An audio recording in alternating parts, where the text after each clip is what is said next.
dia pakai waktu malam. Tetapi bukan tiap-tiap malam. Dia hanya pakai kalau siapa kulit kering seminggu sekali.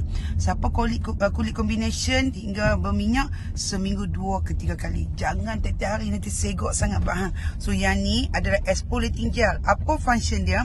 Function dia untuk buang sel kulit mati supaya krim yang kita pakai selepas tu akan lebih berdesus berkesan.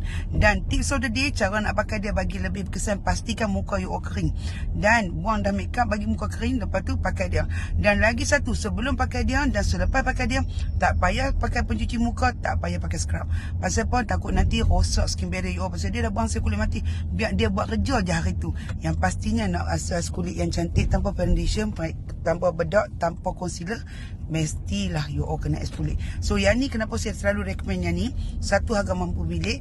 Kedua, berkesan. Yang paling penting sekali pada dia ada tulisan KKM. Selamat dah. Okay, saya tak baik kuning sekarang. Assalamualaikum.